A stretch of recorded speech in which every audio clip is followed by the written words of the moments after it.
Welcome to Down to Earth but Heavenly Minded podcast.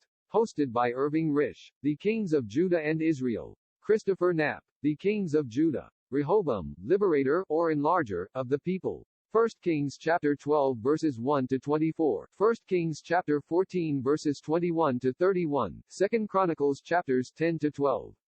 Contemporary prophet, Shemaiah. In the multitude of people is the king's honor, but in the want of people is the destruction of the prince. Proverbs chapter 14 verse 28. Rehoboam was not what we call a strong character. He was, in the beginning of his reign at least, as his own son Abijah said to Jeroboam, young, inexperienced, and faint-hearted, and did not show himself strong against the troublers of his kingdom. 2 Chronicles chapter 13 verse 7, New Translation J.N. Darby. Why Solomon should have chosen him as his successor is not clear. It is difficult to believe that he had no other sons, yet it is a fact that Rehoboam is the only one mentioned. 1 Chronicles chapter 3 verse 10. His father seems to have had misgivings concerning his ability to rule the kingdom. See Ecclesiasticus 2:18-19 and Ecclesiasticus 4:13-16, New Translation J.N. Darby. And it was probably not a question of favoritism, for Pharaoh's daughter, and not Naamah the Ammonitess, Rehoboam's mother, appears to have been his preferred wife. But if Rehoboam was his only son, he had no choice, so we read, Rehoboam his son reigned in his stead. Weakness and vacillation marked his reign from the beginning. His going to Shechem to be crowned was evidently a concession to conciliate the already disaffected tribes to the north. He might have succeeded in his efforts to allay the dissatisfaction caused by the enforced levy of labor by his father. See Kings chapter 11 verse 28, had he wisely and humbly heeded the advice of the aged men who had been his father's honored counselors. They, from long experience, knew the temper of the people well, and in petitioning for the lightening of their burdens, they were only doing what any people not reduced to the condition of slavery, or serfdom, might have asked. And had the newly crowned king granted them their reasonable demands, and been kind to them, and pleased them, and spoken good words to them, they would, as the old cabinet minister said, have been his loyal subjects forever. But he forsook their wise counsels. Influenced by a handful of callow novices and young court favorites, who, like himself, thought more of the rights of the king than of his responsibility to govern righteously, he replied with as rash and insolent a speech as was, perhaps, ever uttered from the throne to a civilized nation.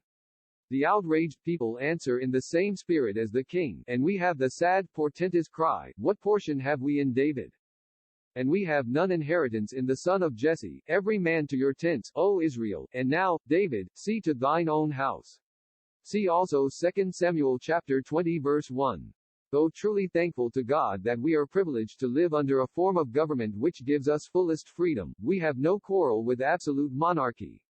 But while God enjoins subjection to the powers that be, tyranny over the souls and bodies of men is nowhere countenanced in his word, and rulers who attempt it must learn the results to their cost. There are many proofs of this in Scripture, as in history. Government is of God, and therefore of divine appointment, but God's frown is upon all abuse of power. Rehoboam found it hard to believe that the 10 tribes had really refused his yoke. He flattered himself, no doubt, that they would not dare to rebel against his authority. It could not be possible, he might think, that these provincials should not readily and meekly submit to his chastening with scorpions. So he confidently sent to them Hadoram to collect the imposed assessment. This ill-advised act brings matters to a crisis, and the old collector general, who had served in this office under his father Solomon and his grandfather David, is stoned by the exasperated people.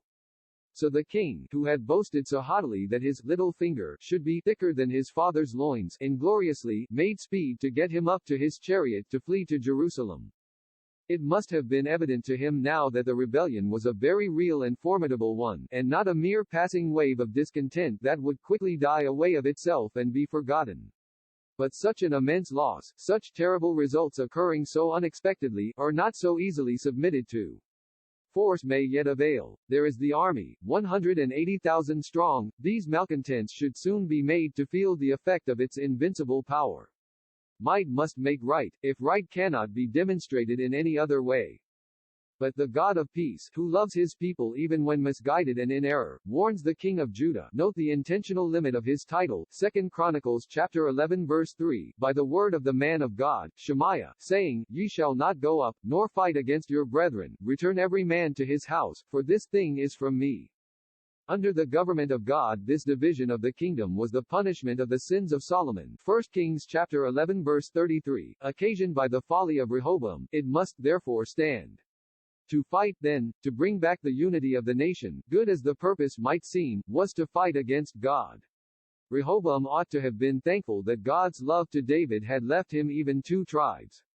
And he appears to have been, for they obeyed the words of the Lord, and returned from going against Jeroboam. He now betakes himself to make sure what had been left him. He built, or garrisoned, 15 cities within his decreased territory, and he fortified the strongholds, and put captains in them, and store of victuals, and of oil and wine. And in every several city he put shields and spears, and made them exceeding strong. The successful rebel may sometimes turn invader, and Rehoboam, wiser now, will guard against this. There was war between him and the insurrectionist leader Jeroboam all their days, and the son of Solomon had to guard vigilantly what remained to him. The priests and Levites remained faithful to Jehovah, to his house and worship at Jerusalem, and to the house of David, which was by the election of God the royal one. They left the land of Israel, to dwell in Judah and Jerusalem.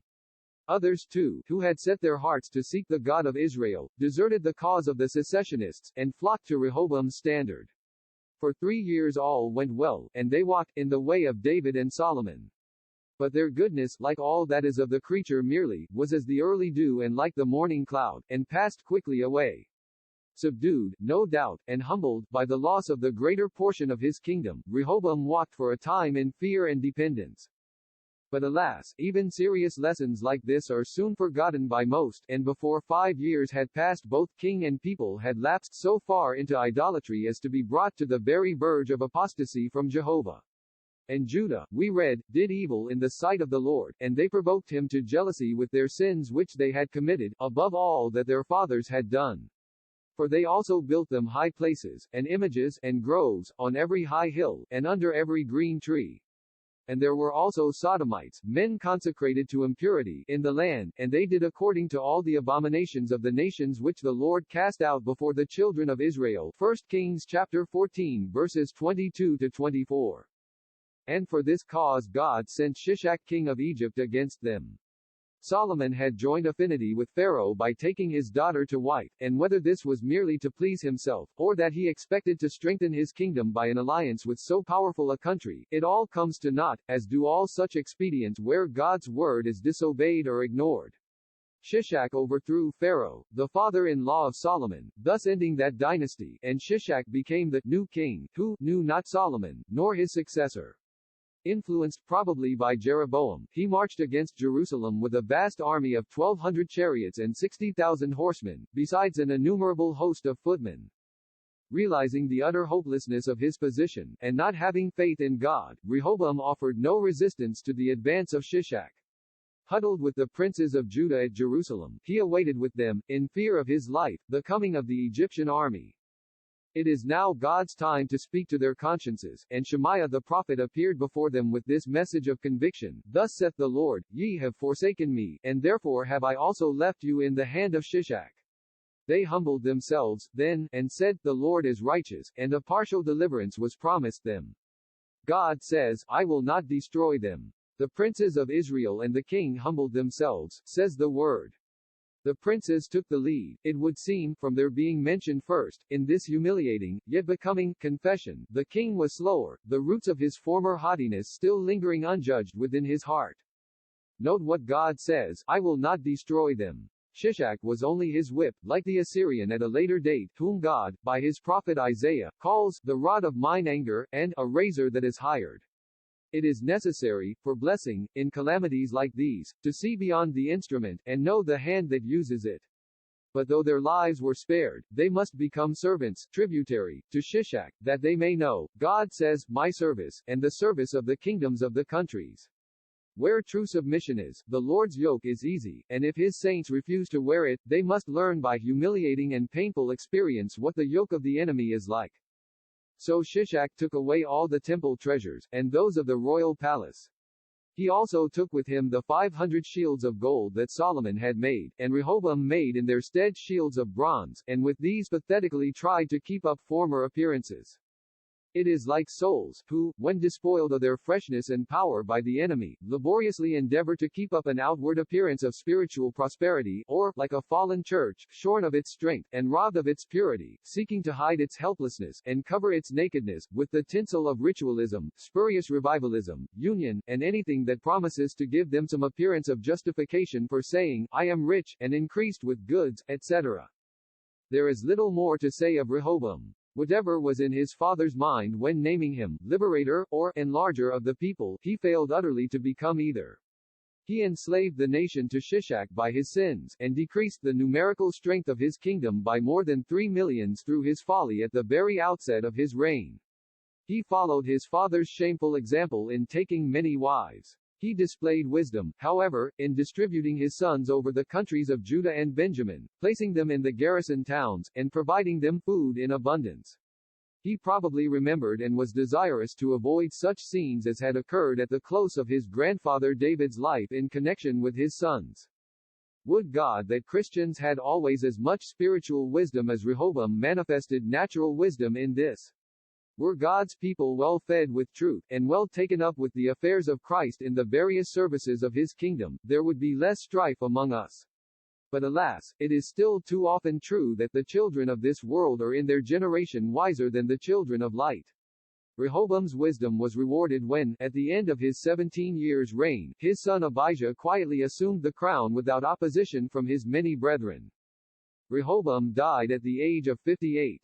The Spirit's last comment on his character is significant, and he did evil because he prepared not his heart to seek the Lord.